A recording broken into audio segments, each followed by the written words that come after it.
Selamat pagi, Bu. Sebelumnya perkenalkan, kami dari kelompok 3, Prodi D3 kelas 2C, di antaranya ada Kiki Amalia, Lia Kairani, Lydia Nababan, Lindawati Ginting, dan Melani Dogoran. Di sini kami akan menampilkan video hasil dari diskusi kami mengenai manajemen aktif skala 3 atau melahirkan plasenta. Dengan demikian, selamat menyaksikan, Bu. Tahapan ketiga, skala 3, skala pengeluaran plasenta.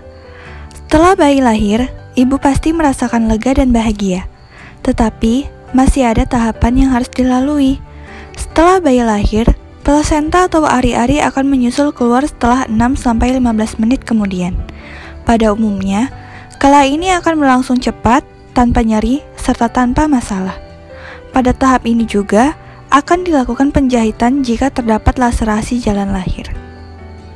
Manajemen aktif skala 3 memiliki tujuan yaitu yang pertama, menghasilkan kontraksi uterus lebih efektif, yang kedua, mencegah terjadinya perdarahan, dan yang ketiga, mengurangi kehilangan darah dalam jumlah yang banyak.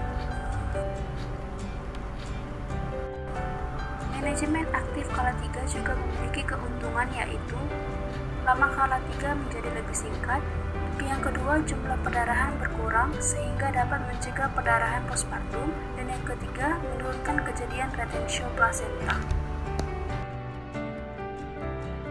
Tanda-tanda lepasnya plasenta, yang pertama perubahan bentuk dan tinggi fundus, yang kedua tali pusat memanjang, dan yang ketiga semburan darah mendadak dan singkat. 3 langkah utama manajemen aktif skala 3 yaitu pertama pemberian oksitosin, yang kedua penegangan tali pusat terkendali, yang ketiga masase. Alat yang dibutuhkan di manajemen aktif skala 3 yaitu ada spuit, ada oksitosin, arteri klem, handscoon, nirbagen atau bengkok, dan ada juga piring plasenta. Sebelum memulai tindakan, ada baiknya kita mencuci tangan terlebih dahulu agar bersih dan terhindar dari kuman. Dan kita harus mencuci tangan di air mengalir dan menggunakan sabun. Langkah pertama adalah kita mencuci telapak tangan, lalu disusul dengan punggung tangan,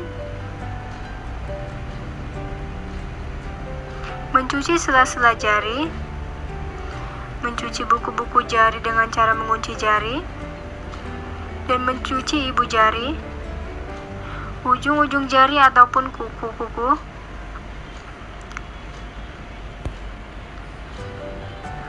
dan mencuci pergelangan tangan lalu bilas kembali di air mengalir, dan matikan keran dengan menggunakan siku, lalu keringkan menggunakan tisu atau handuk. Tahapan pertama yaitu pemberian suntikan oksitosin. Pemberian suntikan oksitosin dilakukan dalam 1 menit pertama setelah bayi lahir. Namun perlu diperhatikan, dalam pemberian suntikan oksitosin adalah memastikan tidak ada bayi lain di dalam uterus. Suntikan oksitosin dengan dosis 10 unit diberikan secara IM pada sepertiga bagian atas paha bagian luar. Di sini kita memastikan apakah janin ibu, tunggal atau ganda dengan cara melihat TFU dan melakukan palpasi. Lalu sebelum melakukan tindakan, tidak lupa kita memberitahukan kepada ibu bahwa kita akan melakukan penyuntikan di pahanya, lebih tepatnya di otot vastus lateralis.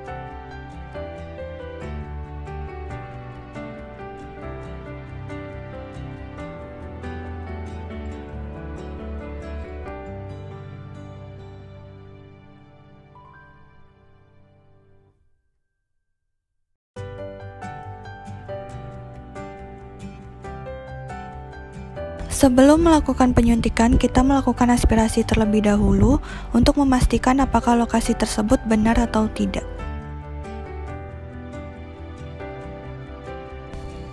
Tahapan pengeluaran plasenta. Yang pertama, memindahkan klem pada tali pusat sehingga berjarak 5-10 cm dari vulva. Lalu, melakukan penegangan dan dorongan dorsokranial hingga plasenta terlepas. Minta ibu meneran sambil penolong menarik tali pusat dengan arah sejajar lantai, kemudian ke arah atas mengikuti poros jalan lahir. Jika tali pusat bertambah panjang, pindahkan klem hingga berjarak 5-10 cm dari vulva dan lahirkan plasenta.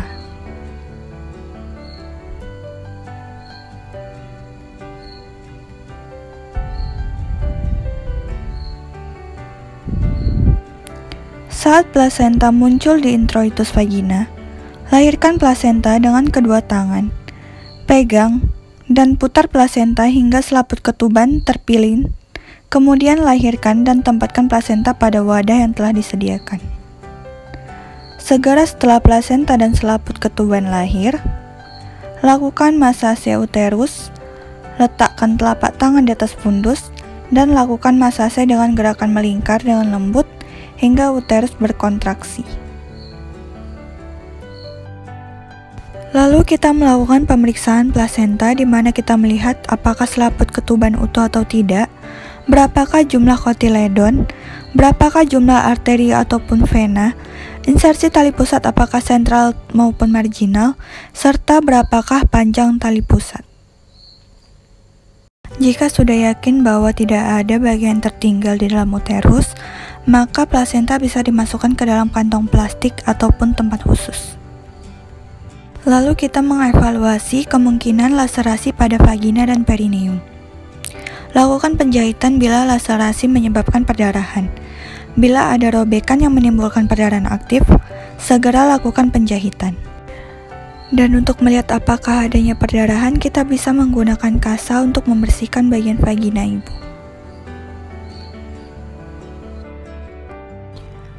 Jika tidak ada, maka kita bisa membersihkan ibu dengan cara menggantikan kainnya dan memasangkan duk serta celana dalam.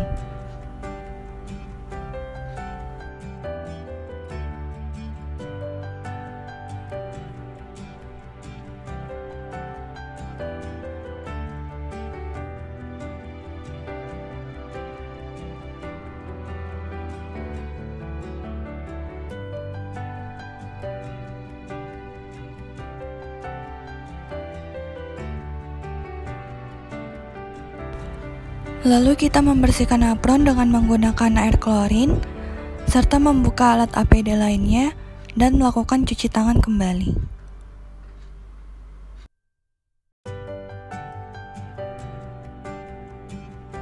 Jika plasenta tidak lahir spontan selama 30 menit, maka dapat melakukan manual plasenta, yaitu dengan cara tangan sebelah dalam menyusuri tali pusat hingga masuk ke dalam kavum uteri, sedangkan tangan di sebelah luar menahan fundus uteri untuk mencegah inversio uteri.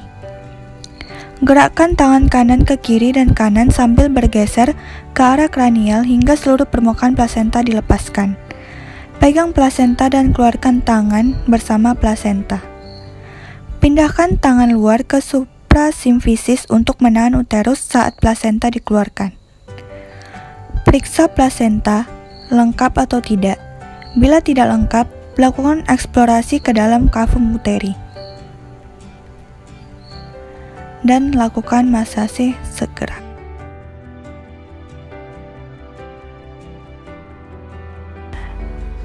Syarat agar bidan dapat melakukan manual plasenta antara lain perdarahan kurang dari 400 cc, lalu plasenta tidak lahir secara spontan selama 30 menit, bayi dalam keadaan sehat dan bugar, dan ibu melahirkan secara spontan ataupun secara normal. Jadi, hanya inilah hasil video dari diskusi kami. Mohon maaf bila terdapat banyak kesalahan, Bu. Kami akhiri, selamat pagi, Bu.